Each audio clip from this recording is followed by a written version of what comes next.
Hi everyone and welcome to today's video. I'm Natasha of Polite Creations and I'm happy that you are here.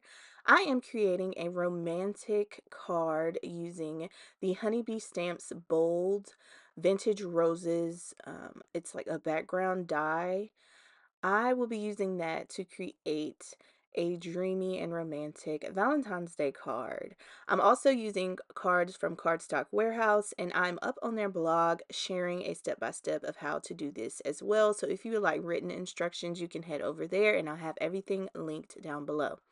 So first, I die cut out all of my pieces. I followed that layering guide.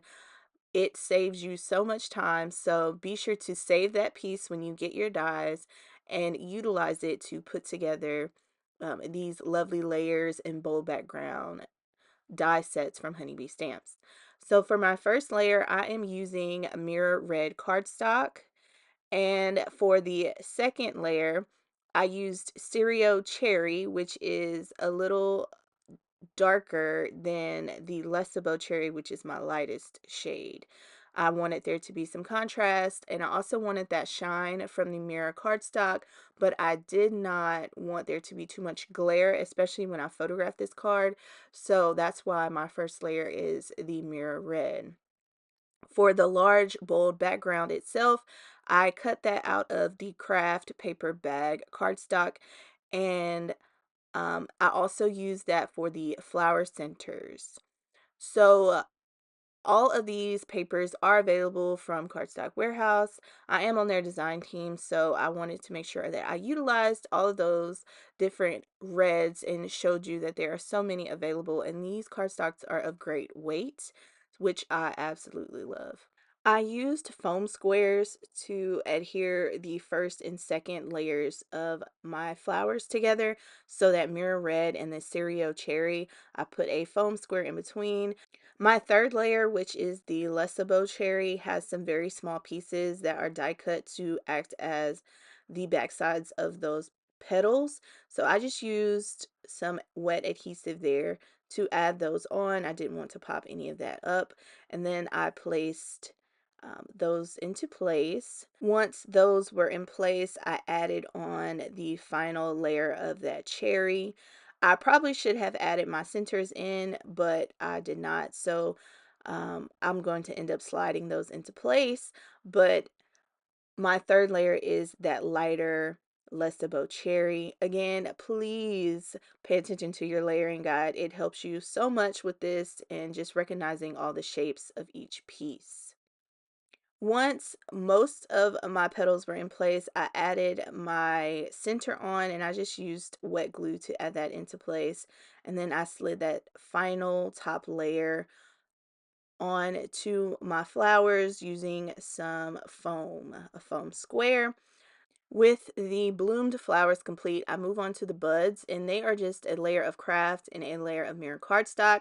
I wanted to go ahead and ink those up with my distressed oxide, so I'm using Twisted Citron and then Lucky Clover to add some color to those, because I will be doing the same thing to the big background.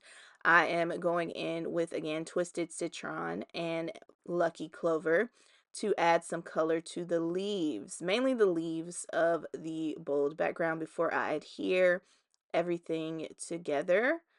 So Twisted Citron for my first layer, and then I hit most of the places where the vine and the leaf connect with the Lucky Clover. Once the greenery for my buds is dry, I use a small foam square and pop those onto the mirror red to complete all of my blooms and buds. I then adhere everything onto the background, the die cut background, using some liquid adhesive. Again, I am following my layering guide and making sure the size of each flower lines up where it should be. Die cutting the pieces and then layering them takes the most time, but once you have all of that complete, this background comes together seamlessly. I did add a bit of ink where I think I may have missed some pieces, but yeah, it's so quick to put together. Now moving on to my A2 panel, I have a piece of Caffe cardstock. This is an A2 size, and I want the background to be deep, but I also wanted there to be pops of red, so I added in some Lumberjack plaid around the edges, just blended that in. I wasn't trying to make it a seamless blend, I just roughly blended that around. And then I grabbed some white acrylic spray to add some splatter to that, just to add a little bit something extra to the background.